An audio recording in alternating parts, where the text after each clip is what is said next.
Sejam bem-vindos mais uma vez e que bom estarmos juntos, principalmente você que se comprometeu a realizar esse estudo da Sagrada Escritura, começando pelo livro do Gênesis, e nós já estamos entrando no 6º capítulo deste livro, no qual nós vamos fazer em dois momentos, né? O vídeo vai ser gravado em duas partes, parte 1 e parte 2. Primeiramente, nós vamos gravar o capítulo 6, do 1 até o 8, do versículo 1 até o versículo 8 de Gênesis. Depois a segunda parte, ok? Eu explico no final deste vídeo. Mais uma vez, agradeço a você que se inscreveu no canal, agradeço a você que tem acompanhado esse estudo e agradeço você por estar divulgando este vídeo para aqueles que se interessam em estudar a Sagrada Escritura de maneira mais profunda, mais concisa, né? Claro que foge um pouco da linguagem pastoral que nós habitualmente temos dentro de nossas igrejas, mas esse é o estudo da Sagrada Escritura, ok? Não é diferente, né? Pode ser que seja mais aprofundado, porque uma coisa é a linguagem teológica, a outra a linguagem pastoral, que é usado dentro da igreja, dentro da comunidade. Então, sejam bem-vindos mais uma vez, e eu convido a você então a pegar a sua Bíblia e calmamente vamos fazer a leitura do capítulo 6, versículos de 1 a 8 do livro do Gênesis. Vamos lá então? Vamos começar a leitura.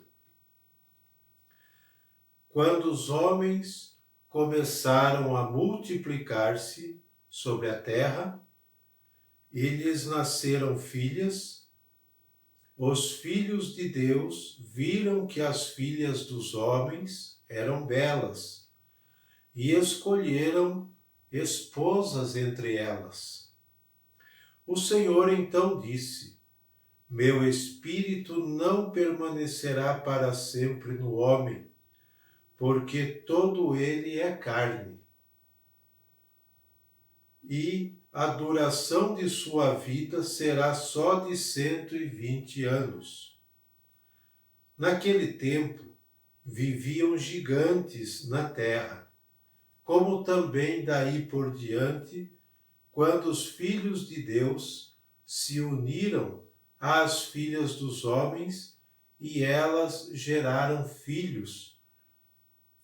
Estes são os heróis tão afamados dos tempos antigos. O Senhor viu que a maldade dos homens era grande na terra, e todos os pensamentos de seu coração estavam continuamente voltados para o mal. O Senhor arrependeu-se de ter criado o homem na terra e teve o coração ferido de íntima dor. E disse: Exterminarei da superfície da terra o homem que criei, e com ele os animais, os répteis e as aves do céu, porque eu me arrependo de tê-los criado. Noé, entretanto, encontrou graça aos olhos do Senhor. Até aqui, no capítulo 6 até o versículo 8, ok? Para nós meditarmos esses versículos. Pois bem, nesses versículos de 1 a 8 do capítulo 6 de Gênesis, podem notar que acontece um rompimento com o tema da descendência de Adão. Não se fala mais aqui, neste capítulo, da descendência de Adão. Neste momento, há um rompimento. Primeiro momento, tá bom? Agora nós temos que contextualizar o texto. Faremos uma análise crítica da história que esses versículos desenvolvem. Esses versículos põem em foco os comportamentos negativos dos homens. Podem notar, os comportamentos negativos dos seres humanos, que resultam no aparecimento do mal no mundo. Você já deve ter notado pela leitura que fizemos. Este relato, patrimônio cultural de alguns povos antigos, vizinhos de Israel, serve de base para os autores sagrados, os sábios, descrever outro golpe que o povo sofreu. Como o povo de Israel sofria golpes, né? Sofrimento de toda parte. Ora era dominado, ora era exilado por povos maiores que eles. E aqui, neste trecho do capítulo 6, nós temos um duro golpe que o povo de Israel sofre neste momento, né? Os filhos da prostituição sagrada, era uma prática muito comum em todo esse território do Oriente Próximo.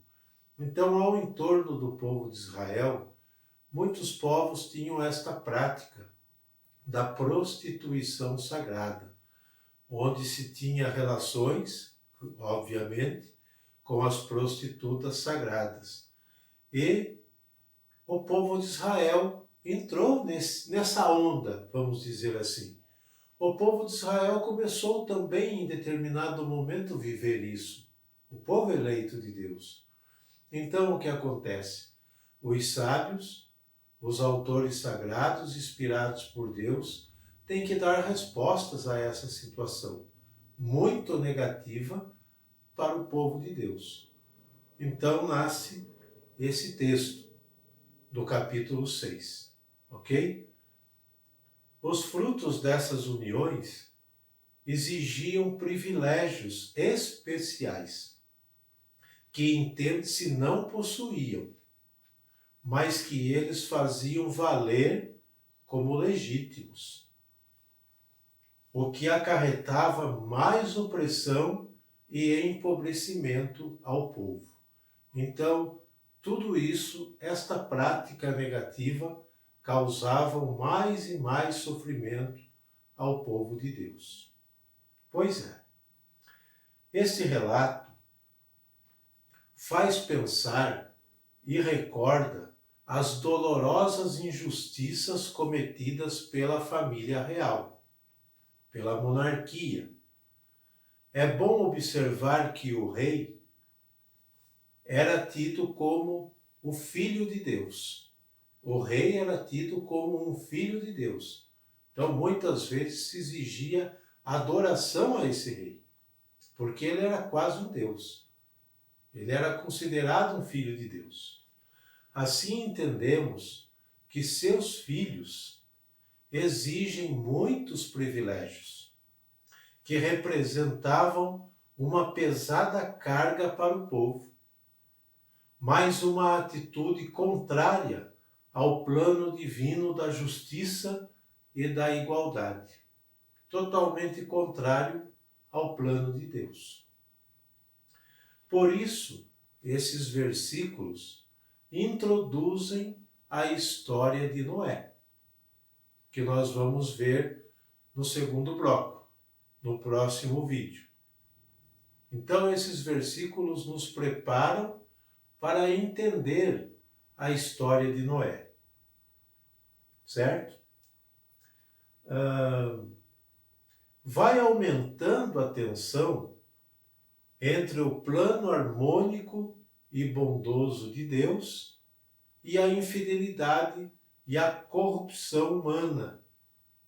Isso significa a recusa livre e voluntária do plano de Deus. Vai acontecendo uma recusa livre e voluntária do plano harmônico, do plano de Deus, no meio da humanidade. A Bíblia chama esta recusa de corrupção e pecado. Diante disso, Deus, como nós vimos no texto, se arrepende de ter criado o homem. E quando eu digo homem, eu estou dizendo do gênero humano. Vamos entender bem isso, né? Deus, em determinado momento, segundo o relato bíblico, ele se arrepende de ter criado o ser humano, por conta de tanta maldade nos seus corações. Vamos verificar isso no versículo 6 do capítulo 6, que diz assim, ou melhor, no versículo 6 do capítulo 6. O Senhor arrependeu-se de ter criado o homem na terra e teve o coração ferido de íntima dor, e disse, exterminarei da superfície da terra o homem que criei, e com ele os animais, os répteis, as aves do céu, porque eu me arrependo de tê-los criado. Um versículo antes, versículo 5. O Senhor viu que a maldade dos homens era grande na terra, e que todos os pensamentos de seu coração estavam continuamente voltados para o mal. Então, chega a esse ponto de o autor sagrado dizer que Deus se arrepende de ter criado o ser humano, por conta de tanta maldade que sai desse coração que ele criou. Porque Deus não criou o ser humano para isso. Ele criou para viver naquele plano harmônico que nós vimos lá no início do Gênesis. Muito importante é recordar que este relato também não deve ser tomado ao pé da letra. Não podemos fazer uma leitura fundamentalista do texto. Devemos tomar cuidado com isso, porque senão faremos uma interpretação totalmente errada do que é a verdadeira, ok? Então não podemos levar ao pé da letra, tomar ao pé da letra o texto. Tá. É bom desenvolver isso e desenvolver uma ideia, um pensamento, porque querem e procuram que seus destinatários entendam perfeitamente. Então, os autores sagrados, sempre é bom recordar que os autores sagrados servem-se de muitas imagens para desenvolver uma ideia. Os autores sagrados, inspirados por Deus, nunca podemos esquecer disso, mas eles são inspirados por Deus, mas eles buscam conteúdos, eles buscam ideias, imagens, né? Ou melhor, imagens para representar e desenvolver uma ideia, um tipo de pensamento, porque querem e procuram que seus primeiros destinatários, o povo eleito, os entendam perfeitamente. Então, nessa linguagem que vai o livro do Gênesis, é uma busca, é uma pesquisa, vamos dizer assim, dos sábios de Israel, dos autores sagrados, para poder compor o texto sagrado, com uma mensagem que atinja o coração dos seus ouvintes, do seu povo, do povo eleito, do povo de Deus. Tá bom? Qual é a mensagem desses versículos? Deus criou o ser humano com o livre-arbítrio. Nós sabemos disso. Deus nos deu o livre-arbítrio. Nós temos até a liberdade de negá-lo. Nós temos totalmente liberdade de falar, eu quero caminhar sem Deus. Como o povo aqui que nós vimos, né, e refletimos aqui no estudo, começou a se desviar do caminho de Deus. E Deus, ele não interfere nas nossas escolhas. Deus não interfere nas nossas opções. Ele nos criou com a liberdade, então ele não pode interferir naquilo que ele deu para nós. Claro que, dependendo das escolhas, as consequências vão permanecer. seja para o bem ou seja para o mal. Deus nunca vai nos livrar das consequências de nossas escolhas. Precisamos ter bem claro isso na mente, tá? E consequências de escolhas não podemos enxergar como castigo, mas como consequência. Como consequência, tá bom? Então, Deus criou o ser humano com o livre-arbítrio. Livre-arbítrio não é fazer o que quer, mas sempre escolher o bem comum, o bem de todos. Quando o homem escolhe o caminho do mal, quebra-se a harmonia da criação. Ela se corrompe e gera caos, sofrimento, injustiça, infidelidade e dor. Quando o homem faz a opção pelo mal, ele destrói a harmonia da criação. Por isso que o pecado, muitas vezes pessoal, ele tem consequência social. Ele tem consequência universal, podemos dizer assim. Porque o pecado, o mal, ele chega a quebrar essa harmonia, essa intenção inicial que Deus criou tudo harmonicamente. Entenderam então esses 8 versículos do capítulo 6? Muito bem, agora nós vamos passar para os outros capítulos. E por que eu digo outros? Porque para entrarmos na história de Noé, do dilúvio e da família de Noé, nós precisamos percorrer 3 capítulos, de uma vez só. Nós precisamos ir da outra metade do capítulo 6, que é do versículo 9, até o capítulo 8, versículo 22, para entendermos todo esse contexto da história do dilúvio, de Noé e de sua família. Tá bom? Então, até o próximo vídeo. Esse é a parte 1. Vamos para o outro vídeo que nós vamos chamar de parte 2.